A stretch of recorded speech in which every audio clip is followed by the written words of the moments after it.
by the laws, FCC laws, you can get on a piece of radio equipment and say, help, help, help. But it's not going to do you any good if you're trying to communicate with somebody else in the area. You won't know the protocol, any of that stuff. And in that case, it might be, a couple messages back and forth, but there's just a whole lot that, but you're technically right. Well, yeah, but they're better off with their license. Oh, yeah. I'm just curious. Yeah. And some of their things are, there's a fire and Salvation Army goes down there to provide coffee and donuts and things for the firemen or policemen.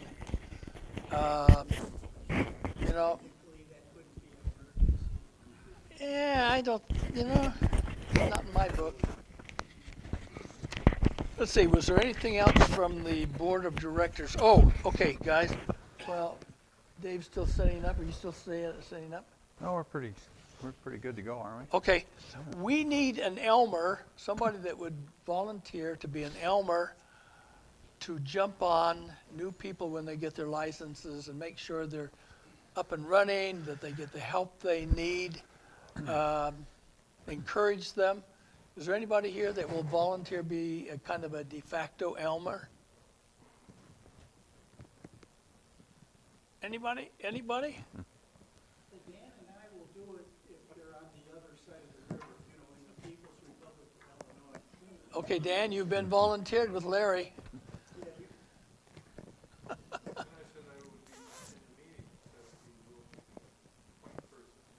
Yeah, Ralph said, okay. Ralph will too, so. I would be willing to help people who'd like to get started with POTA, POTA and HF operating out of your vehicle if you ever want to do that. There's just, the point is that we get a fair number of people get their license and then they just fall through the cracks. Because we don't help them get started and up and running.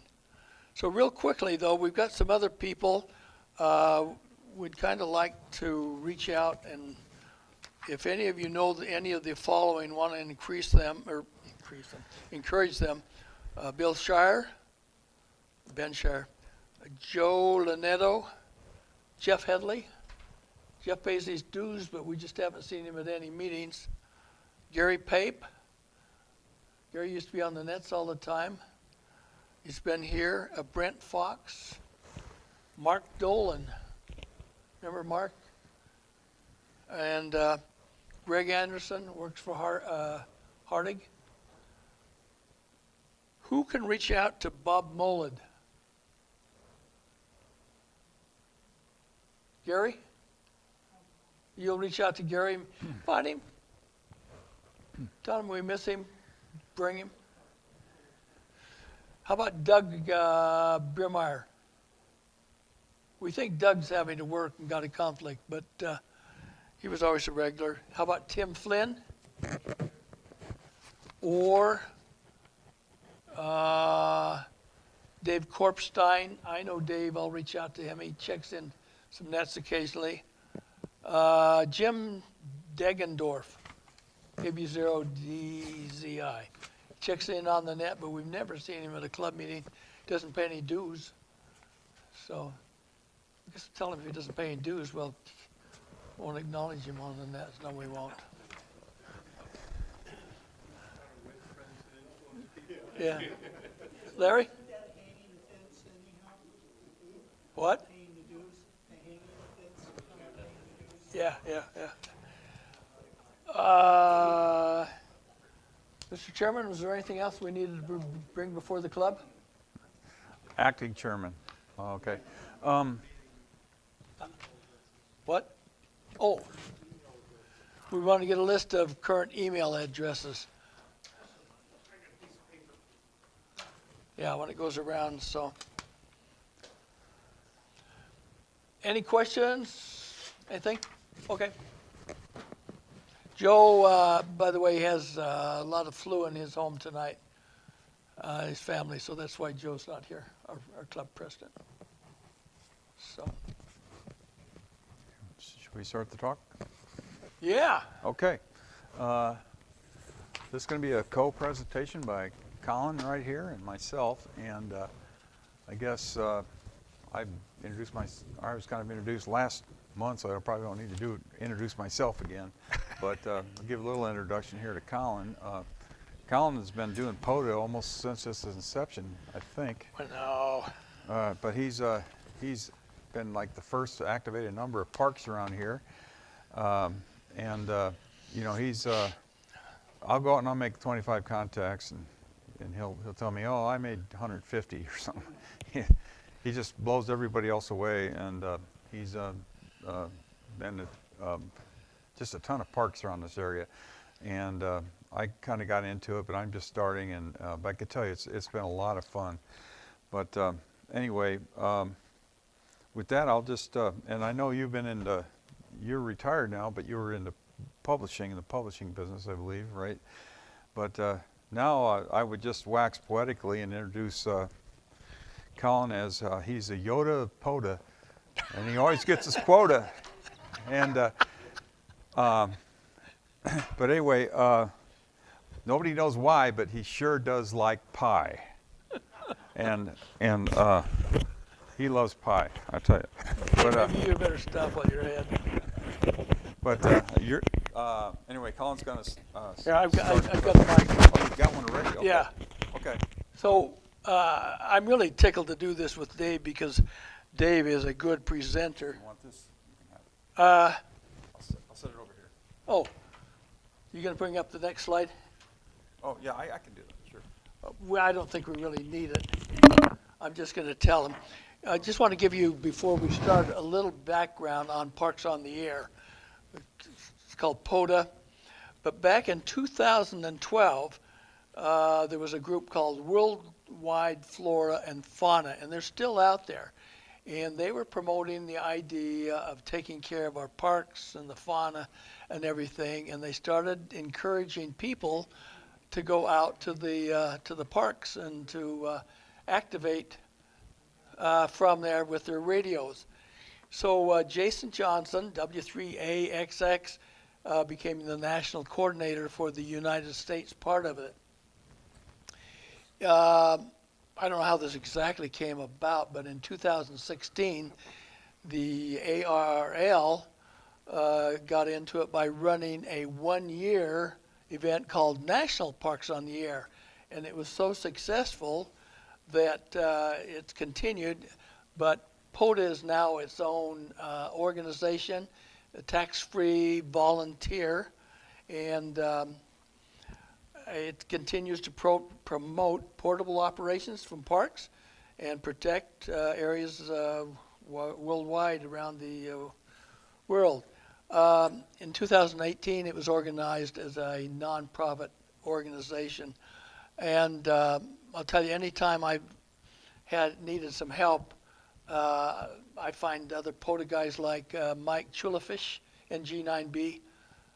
He's been a big help, but there are guys in the organization that I can go to, like I have a 9 call, so there's a guy that, Sean Pine, he's the 9 guy. I can always go to him, even with the stupidest questions, and he'll help me. We also have in this area a guy who is the Iowa POTA mapper. And he maintains the list, the maps for POTA in Iowa, and occasionally adds some new ones. This Pat Rundall is over near Ames, N0HR, and I go to him, and he's just very helpful too. Best current estimate is that there's over 500,000 hunter call signs involved in POTA now. So, Dave? You want to go on, or you want me to? I don't know. Swap on and off. I guess I can say a few words. I can put my mic on, don't I? Okay.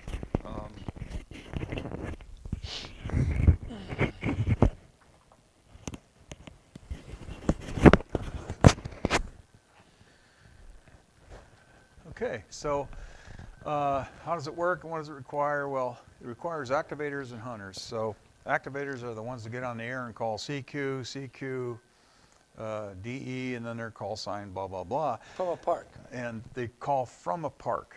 They got to be physically in a park. Hunters can be in a park, and if they are, they can establish what's called a park-to-park contact, or they can operate from home. And it's really one of the easiest ways to get into HF, and it's really fun because all you have to do is, the guy calls CQ, POTA, and then he gives him his call sign, and you answer back, and you give him your call sign, and you give him usually a RS report, 5.9 or 5.5 or whatever, and then it's also customary to give your state, so you can say Iowa or Illinois, or wherever you happen to be operating from, and that's all you got to do. And then the activator, he gets your call sign and your information, he puts it in his log, and he contacts other people, and then he ends up uploading the log. And if you get on the POTA site, and you can find all kinds of information there, like what people are on what frequencies, and you'll know just what frequency to go to contact the guy, what park he's at, and all this information. We'll talk about that later. But my point is, as a hunter, it's really easy to just go in and hunt out these stations and make contacts. And then if you get onto the POTA site and you actually register with a username and password, you can go on there and you can get award updates. You'll automatically get awards because these activators are doing all the logging. They're uploading their logs to the files saying they contacted you from this park and from this guy from this park and so forth. And it's a very easy, relaxing way of learning HF.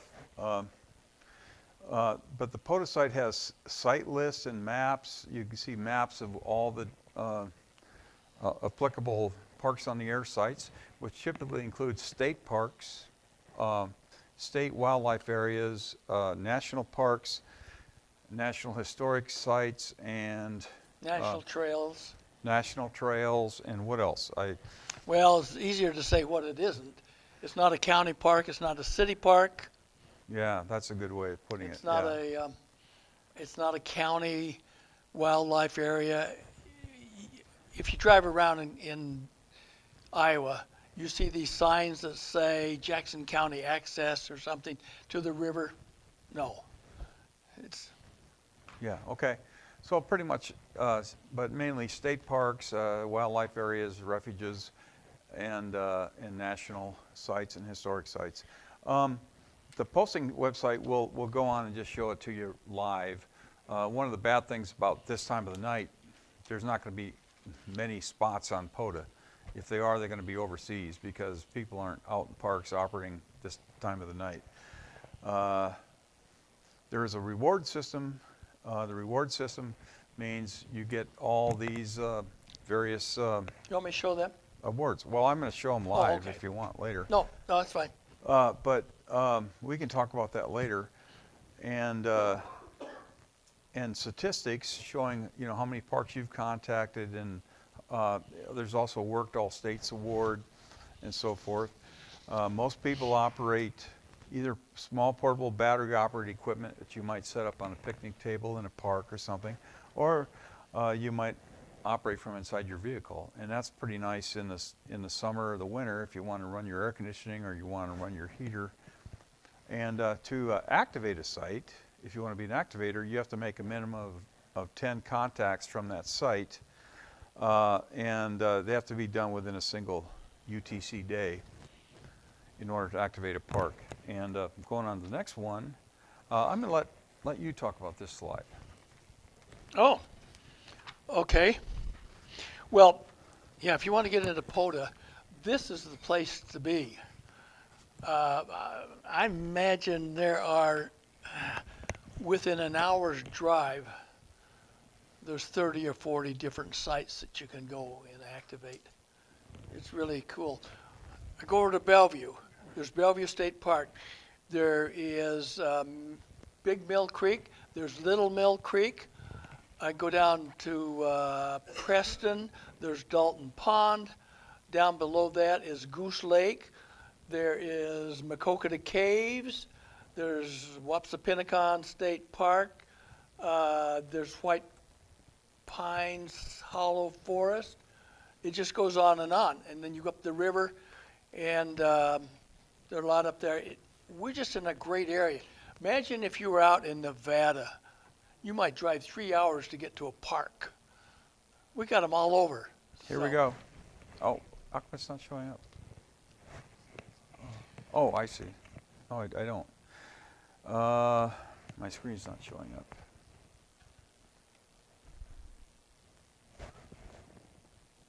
It's still showing this one. So Dave's going to bring up the POTA site so that you can see it. Are you gonna extend it? Because this site is kind of really integral to making it happen. Show me how to do it. Okay. I want to get back to the other one. So while we're doing this, they have a thing called Okay. There we go. different kinds of awards. There's warthog, there's rhino. If you can go to 5 parks in a day, and at each one set up and make 10 contacts, you qualify for a rhino award. If you get 10, you get a warthog. I've done this several times. It takes some planning. You know, you want to get to the right place at the right time. You got to be thinking about the propagation, but that's another advantage of being in this part of the state, that you can do that. So I've got the map right up here. Ah, You want to mention, Colin, that each individual park has its own assigned number. yes. Yeah. So I'm kind of getting ahead of myself here, but if we go to Mines of Spain, that'd be located right here. And if I click on it, it shows this number, 4377, Mines of Spain. And I can say more info, and it'll show me See, Dave's been a there. lot of information. Yeah. Scroll down, you might find my name on there somewhere. Oh, yeah. Oh, okay. There you go, W9UPK. See, not to pat myself on the back, but I made 2,350 contacts from there. So, I made, wait a minute. Oh, park leaders, that's number of activations. well, Oh, you're QSOs, I see, yeah. you're down at 142. 142, That's your yeah. cumulative. I got a little catching up to do.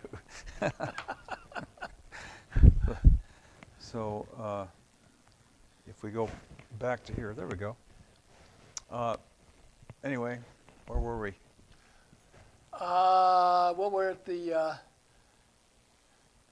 POTA is a website. Well, there's a website and how they work. Were you going to show that? Right. So it's a, even though it's called POTA app, it's not really an app, it's really a website. You just type in for the URL pota.app and it pops up. And it's a really cool site. It's got all kinds of stuff on it. Could you give that URL? It's just pota.app. Yeah. You just Google it, it'll come up. Yeah.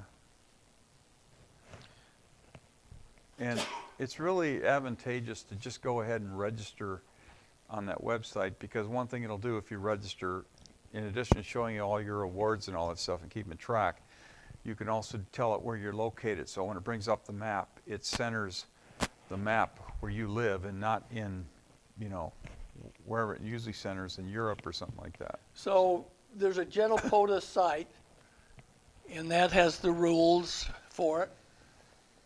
It provides lists for each state. We have 174 POTA sites in Iowa. And then the maps, and you just showed the map, that's there too.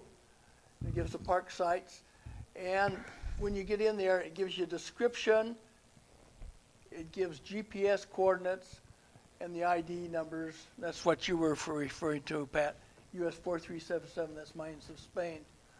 Now, I don't know when they put the GPS coordinates in there. Maybe I was just too dumb to ever notice that they were there.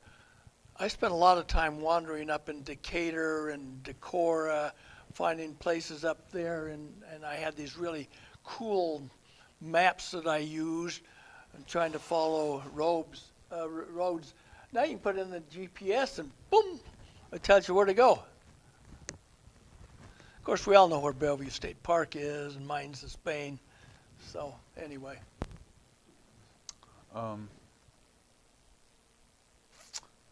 Yeah, and also, one thing that's kind of curious is if you do decide to activate, if you want to activate a park and you want people to contact you, I mean, you want to start sending CQ, it's good if other people who are looking for POTA contacts know what frequency you're on and know what band you're on and know what mode you're operating in. So you can post yourself, you do a self-post, and then people, and usually you'll do this on your iPhone or something from the park site. And the people who want to make contacts, they look on this site, and we'll show that to you in a second, but they see all the list of different people, you know, what frequency they're on, their call sign, what park they're at, what mode they're using, and all that stuff. And so they know what frequency to go to, and they hear you and they answer you. But sometimes you might be in a park that's, a lot of times you'll be in a place it's in a valley. A lot of parks are right by rivers or lakes, and they're in very low spots. And sometimes you may not have cell phone access. You may not be able to post for yourself. But an interesting thing is you can post preemptively ahead of time on a website, and you can talk about a forthcoming planned activation, what hours you expect to operate, what frequency you might be on, and so forth. And then once you get there, even if you can't access the POTA site on your cell phone, you can just start sending. And if you're using CW, there's a reverse and beacon receiver that listens for, it knows that you're going to activate it about this time. It listens for you, and once it hears you, it does the post for you. And then people know exactly where you're at by going to the website. And I think it also works for FT8, but I don't think it works for single sideband. no. Unfortunately, so. Well, there are quite a few places here right now, Dave. Yeah. Are there? Oh, Yeah. okay. Yeah. Yeah, I'd like to hit, here's KF4ESG. He's at US 3231.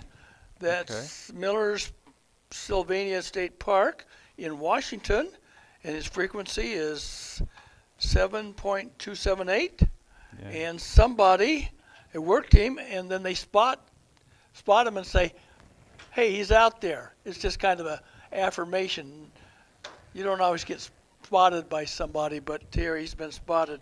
Yeah. And it says last heard 7 minutes ago at 01.24 UTC. So right now, this is describing what's on the website.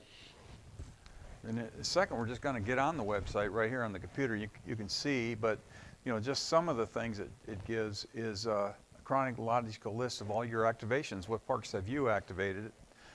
Your awards, your profile, your stats, and there's a place too where if you've activated a park and you made a log, you can upload your log there. And going on, the various types of awards. There's hunter awards. They're really easy to get. And then the DX Hunter Awards for, you know, foreign entities and so forth, other entities. Early Shift Award for activating between 8 and 1400 Zulu if you're in Iowa, or if Mines of Spain, for example. That window varies with your latitude, but Yes, around right, here put that it's there's an early and a late shift award. The Oasis Award, I forget, what is that?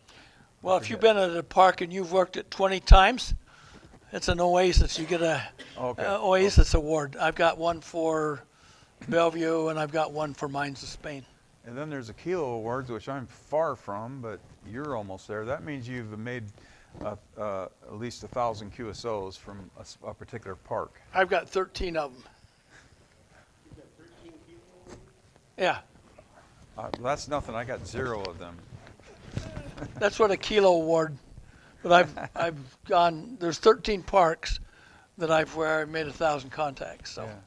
that's called the Kilo Award. And then there's Rover Awards. I've got a Warthog Award, but I know you have a number of Rhino Awards, don't you? I have one. No, One. I've got a couple. Yeah. Okay.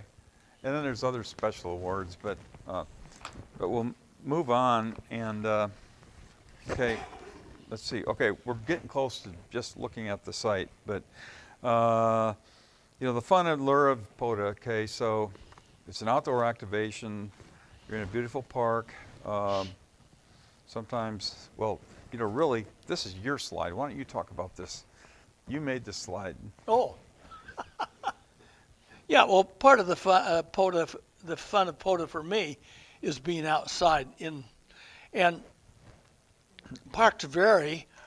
Go down to Dalton Pond. There's just a pond there.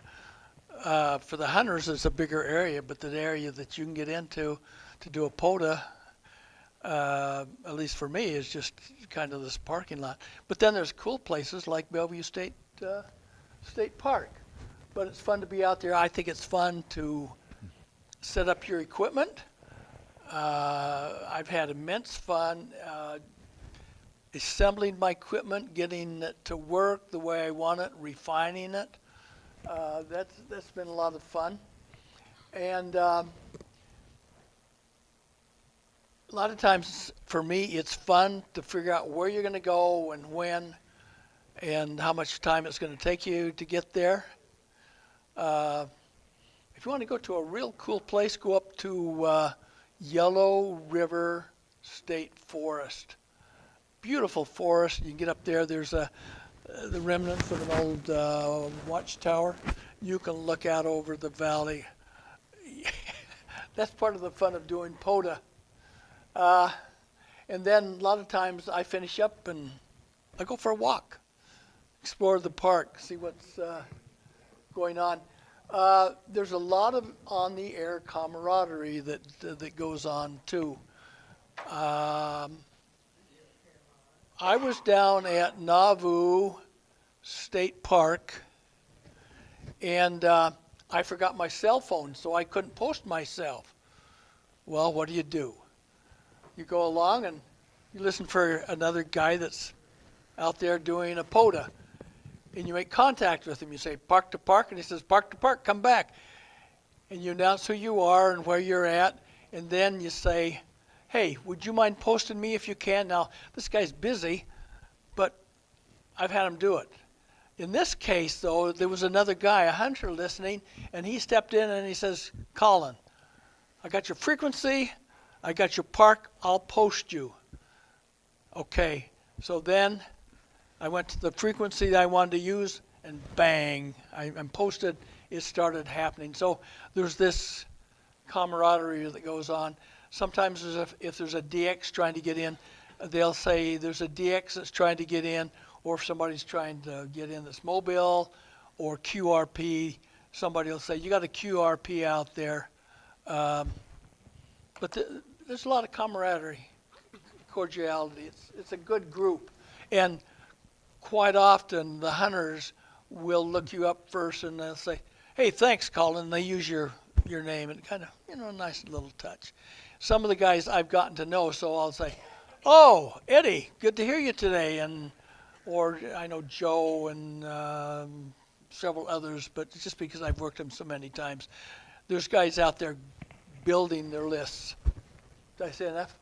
Yeah, I pulled this right off the internet, but this is from the POTA.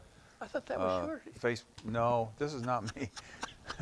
I don't use a straight key. I use a paddle for one thing. But he's got a typical radio out there on the picnic bench, and I don't know where his antenna is. But he's got a straight key, and he's got a thing here, because one thing, if you're activating, you always want to record the time.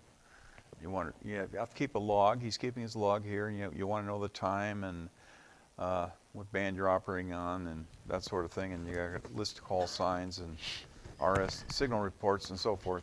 But anyway, moving on. So the next time we're going to talk about a real-time demo of the POTA app. This is Colin's car. So you can see that Colin is really into POTA. I wore my hat tonight too. And here's this is your setup. What park was that at? I think that was over at Wapsipinicon State Park. Okay. Yeah. Yeah. I've operated up there a number of times too, but I generally operate from my vehicle. Well, so do I, Yeah. but occasionally I do it that way. You can see I've got a tuner, I got my rig, and in the bag are the batteries, so, So, and my antenna's out there somewhere. so we are going to go to the website that I just had here. There we go. So, so this is a very interesting website. It's got so many different things on it. So, for instance, here I can view my stats, awards, activations. For example, you know, some of the parks I've activated most recently are Mines of Spain and so forth. And it tells me how many QSOs I got on what modes and so forth. You get lots of awards. So like, I'm only up to a gold activator. I'm headed for platinum, but I can't imagine what you're up to by now, Colin. I got 1,000. 1,000. Mine's the Western Prairie Fringed Orchid. Okay. And these go back to the WWF. These awards are all named after a particular flower or But here plant. they look, you know, it looks something like that, and you know, you can you automatically get these there, and you can download the PDFs and print them out if you want. But it's kind of fun, and you can actually get one with just a hunter award, just what, 10 contacts, a bronze award. You know, so, Yeah. but they just keep going and going and going. You can get bronze, silver, gold, platinum, diamond, sapphire, and then it goes on where you get 100, 200, 300, and so forth and so forth. There's a Rover Warthog Award because I activated 5 parks in one day, for example. Park to Park Awards, and these are my hunter awards and so forth. You can also look at your activations, as we said. This is the place I can upload my logs. If I do an activation, I want to upload a log, I can do it here, and these are the logs I've uploaded in here, and that's. Oh, you had one that didn't process. Did I really? Oh, Yeah, I've got a lot of those, Dave. See that one? no, it's a duplicate. Oh, log. duplicate log. Yeah, I've Um, got some that didn't process. If your log is not perfect, you got problems, and you got to go back. Usually, it's because of a date or a time problem. Right. I had one like that, and I Oh, had to geez. contact the support desk, and they helped me out with it. Yeah. So. I didn't know I had one like that. Anyway, No, yours is a dupe. but then this is the interesting thing, spots, but you can access a lot of stuff from over here. So if I look at spots, we bring that up, and it will show me, let's see, let's go to all modes, all bands. And you can see a number of people who are operating right now. So here's someone on 80 meters running FT4, someone running single sideband, I guess, on 80 meters and so forth. Someone on 40 meters from Japan, it looks like. And the popular modes are single sideband / phone, and then CW, and also there's quite a few people using FT8. Those are the ones I typically see. Are there other digital modes that people do, like RIDI or anything? Well, there's F4 up there. Oh, FT4? Yeah. Oh, okay, yeah. Over on the left-hand side. Okay. But that's about all I ever see. Yeah, it's about all I ever see. Now, one thing that's kind of cool about this, like any time of the day, if you want to just get a feeling for what bands are open, you can go up here and you can just look, boing, and you'll see, oh, right now there's only like, there's nobody on 10 meters, there's, 12 people on 20 meters, there's 15 people on 40 meters and so forth. So it's really tailing off right now because it's night here. You just taught me something I didn't know. What? That little drop down showing where people were at, I didn't know that. Oh, but it's good to know, because then you know, well, and now let's say you're operating as an activator, but you're not used to, you don't want a big pileup. Well, you could always choose one of these work bands where aren't too many people on there. You could avoid huge pileups because. Could you explain the what respot means? how that works? Or I'll do it. Okay, yeah, So if you, see where it says respot, if I were KF4 ESG. why don't you do it? I don't know where that's at. Respot? Right, they're right here. It's on the main screen. It says respot. So if I were KF4 ESG and I'm at 3.849, okay, and at this park, well, say, Oh, here. say 80 meters goes flat. Well, what are you going to do? You want to keep going? You go find a frequency on 40 meters or 20 meters, and you enter it in. You say respot, comes up, and you put in the new frequency. Say done, and then they know that you've gone to a different frequency. And Yeah. Yeah. well, it's- a lot of times it's because you get QRM. yeah, that's Like another I was thing. operating last week and I got QRM by a FT8 station, and I just decided to quit. But I didn't have a lot of time anyway. So, but I was at Mines of Spain. I was only there for 23 minutes. So, but I made 22 contacts, so that wasn't too bad. But that's a good point. Sometimes you have to move, not from the band, but up or down somewhere because you're getting some horrendous QRM. Yeah. And you know how radio is. You can be here, but here's a bell. Propagation starts to shift. All of a sudden, you're hearing stations out there that you generally don't hear.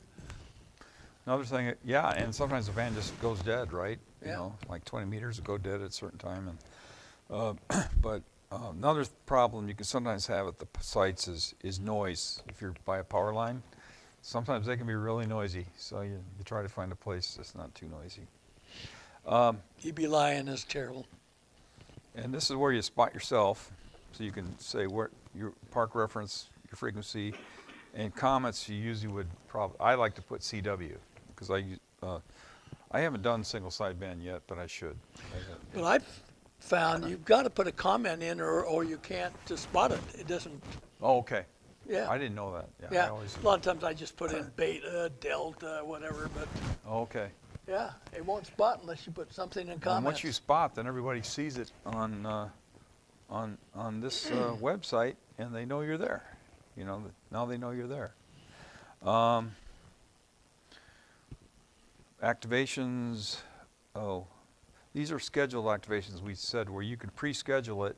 So if you know you're going to be in a park where you might not be able to have cell phone access and be able to spot yourself, you could announce a pre-activation. And if you're using CW or FT8 or FT4, the reverse beacon network will actually listen for you, and they'll spot for you. So that's kind of neat. Unfortunately, it doesn't work yet for single sideband. I wonder maybe someday it'll get voice recognition working to the point where they can do that. I don't Yeah, know. I was down at La Soya Wildlife Area. That's west of Swingle, and first time I was down there, I couldn't get a cell tower, but I did get a cell tower. I called Dave and I says, Dave, I'm here.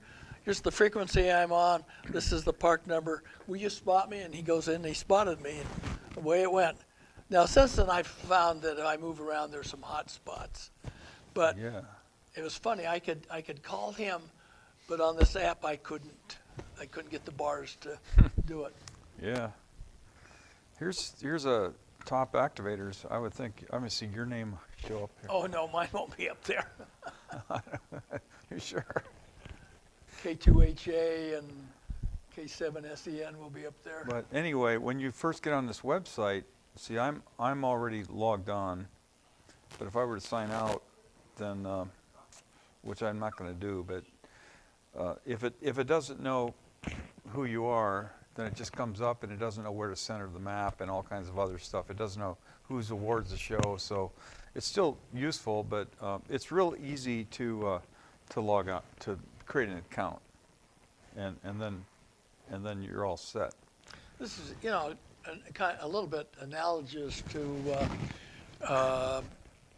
DX countries that you've got. There's lists that they maintain of who's worked the most DX stations, and so. And there's also tons of documentation here, so It tells you everything you want to know, plus more than you want to know, and it's all right there online and easily accessible. I think maybe we better move on. But let me go back to the presentation. Okay, so like we said, the common modes are single sideband phone, FT8, FT4, as you mentioned, and CW. These guys really know CW. Hope this works. Shortwave, take it down, quick.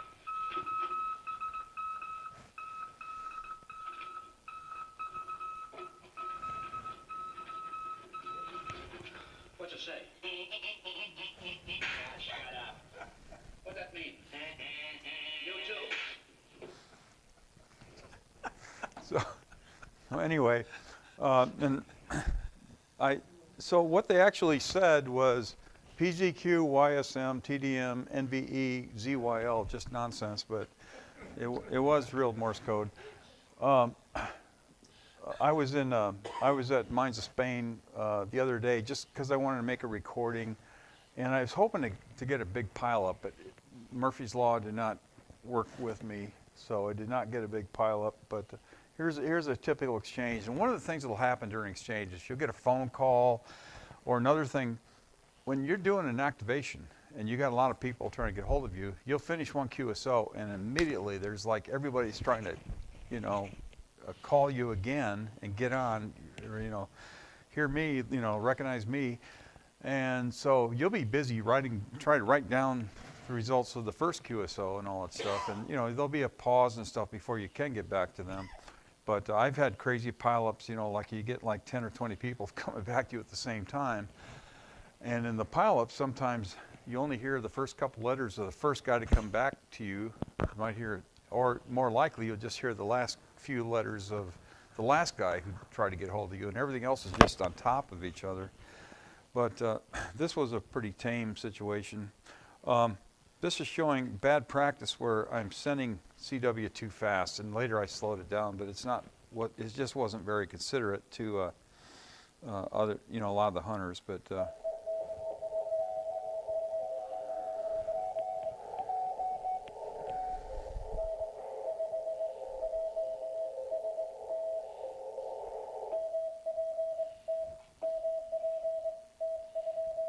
so that's me sending his call sign.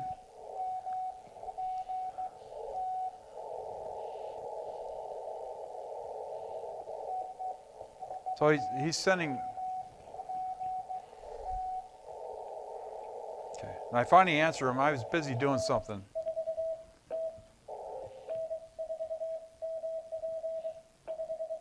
So I give him a 599, and then sing him in Iowa, IA.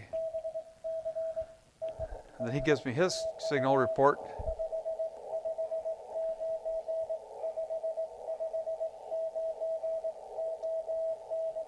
And he's in Oklahoma. And then I respond typically with N4 BPT, thanks, 73 DEF, 5DM, dit. And that's like a typical exchange. I think single sideband is faster.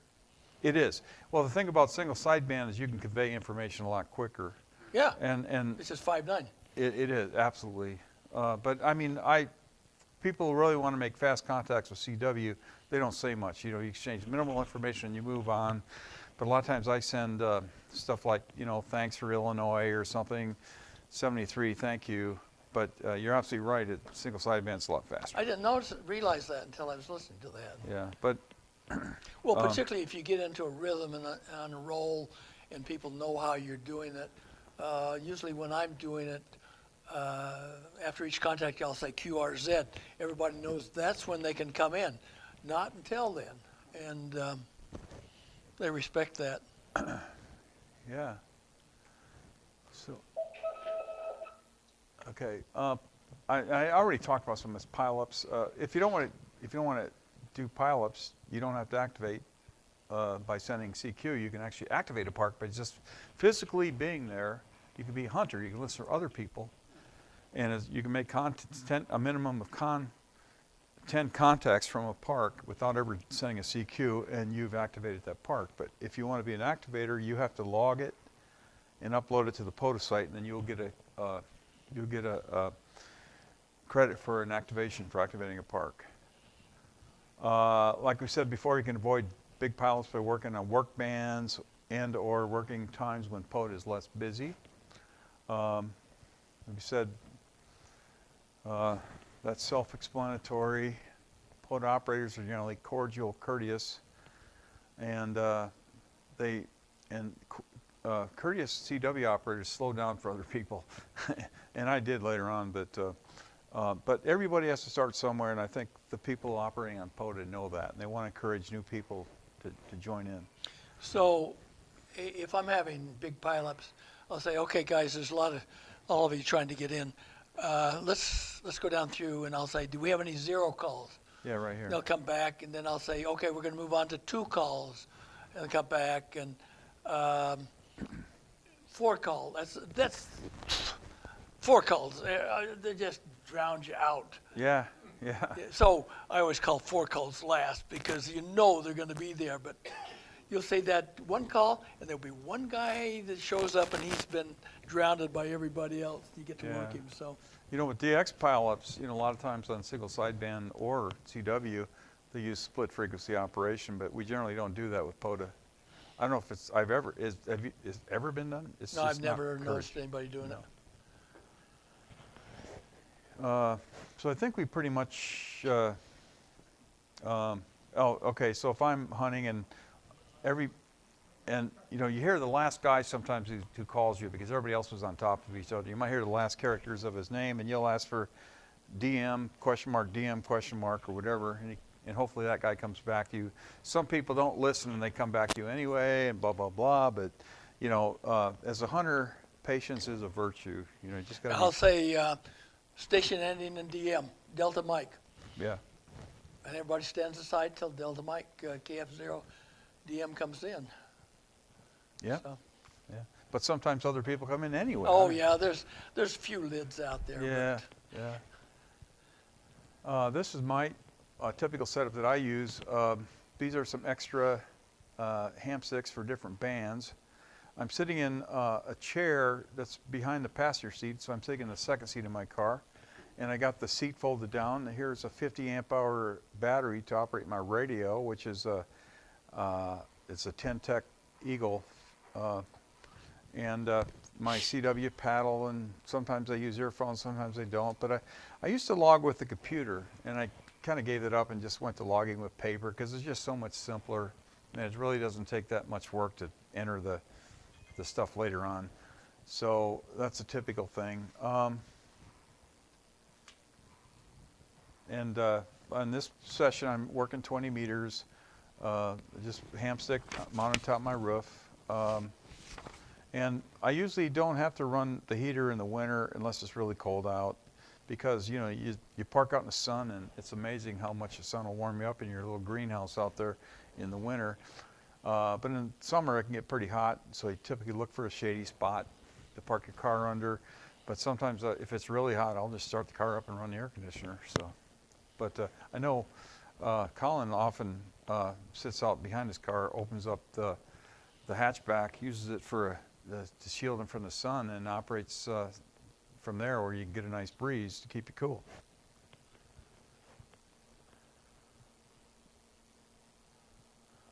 So, conclusions. Well, I'll just read it off, I guess. It's really fun, easy and rewarding, easy way, probably the easiest way I can imagine to get into HF. You don't have to do any logs if you don't want to, being a hunter, but you'll still get awards. The activators are logging for you. It's also a great way to get out in the parks and in the nature and explore your national parks and your state parks and so forth. The app that we showed makes it so simple to do it, and I would encourage you, even if you don't want to get it, if you don't want to just dive right into this and try it tomorrow, at least visit the website. It's pretty cool. Just pota.app. Activating is the next step after hunting. You can operate mobile year-round if you want to. And it's also fun sometimes, and I used to do a lot more of this down in Texas, but you know, to set up out on a picnic bench and operate that way. The best way to get started is visit the POTA site and maybe at least you know, look at some of the spots and listen to some of the POTA exchanges. And then when you get brave enough, jump in and start answering some of the POTA CQs. And as I said, it's easy to register on the POTA site.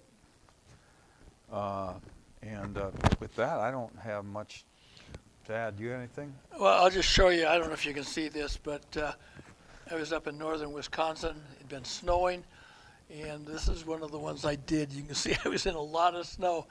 But that's been part of the fun, too, is to go into some real challenging sites in northern Wisconsin. I didn't know my way around. I just had to use maps, and I go out there and work. But, yeah, it was a lot of fun that day. There was a lot of snow. It was cold. So, anyway, POTA's fun. Go POTA. And you'll hear guys that'll say, on POTA. Hear Yoda from POTA.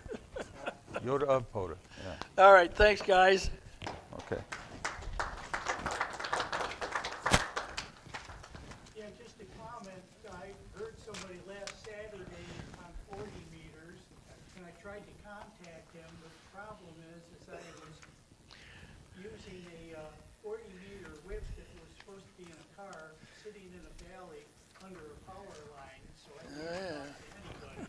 I can hear him, but I can't talk back. Really? Oh, okay. Yeah. Yeah.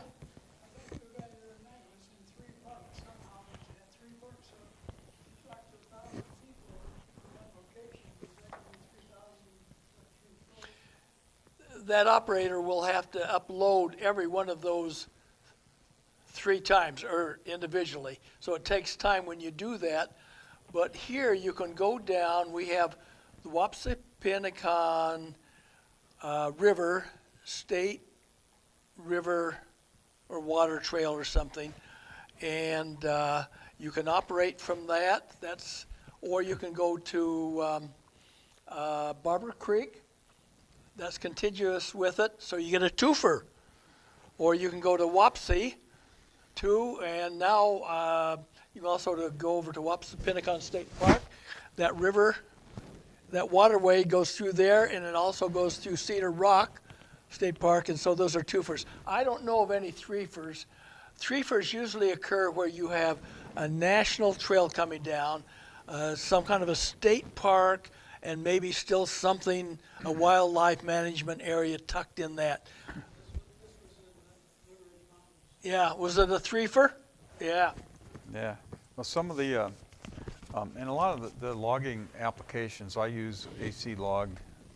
It has support for POTA, for making, because we upload, okay, I got a mental block.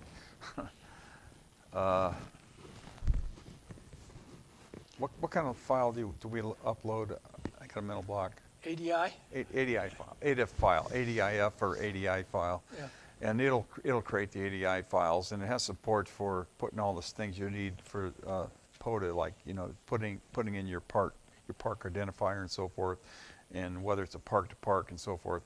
But it's not just AC Log, but a lot of the other ones. What's one? N5MM. Oh, there's Hammer and a lot of those all have support for POTA. yeah. Well, I'm using N3JF, N3FJP. I Gee, think. yeah, that's AC Log. AC Log. I love it. I just love Yeah. it. And when we've done field day, I've used that too to That's a good point though too, because also, interestingly enough, you can participate in a contest. I've participated in Winter Field Day. Not only did I claim those as Winter Field Day QSOs, but I also created them as POTA activations, because I physically did it from within a park. And I did it three times, twice at Mines of Spain, I think once in Anamosa, and they count for POTA activation as well because I'm physically in a park, even though I never even mentioned during the QSO that I was in a park. I never said CQ POTA, I just said CQ or whatever, you know, I made field day contacts, so, and that's perfectly legitimate. So if there's contesting going on, you can do activating or hunting and have it You know, the other thing Do I double found duty. too that's nice about this, I used to avoid days when there were a lot of contests going on. Now I get out there and I just squeeze in, and there's guys that want to contact with me, and they squeeze in down the other end, and I just go. It doesn't bother me at all anymore to squeeze in. Well, that's an important point too, is that, you know, like a lot of times if you want to, a lot of people on the air and you want to make contacts, especially if you're doing CW, because a lot of times the CW bands are, during the week, they're not very active, unlike single side bands. But the nice thing about POTA is you can go out there any day of the week, Monday, Tuesday, Wednesday, Thursday, Friday. I mean, 24/7, there's a lot of people who want to make CW contacts on POTA. Single sideband too. And you can take a place like Mines of Spain. There's been so many contacts from there. You can still go out there and there's somebody that wants it. Yeah. Well, I know like La Soya is a relatively new park, and you made the first contact, and probably you've made over 1,000 contacts from there, haven't you? Yeah. Yeah. But I made the first CW contact from that park, so. But it hasn't been around that long, so. Well, that was kind of fun too. They announced about 20 new parks. Man, I was out the door. I got 10 of them. And so if you go on the site, it says first activated by W9UPK. Yeah. That's just a Yeah. personal thing. But hey, Joe, thanks for doing this. Yeah.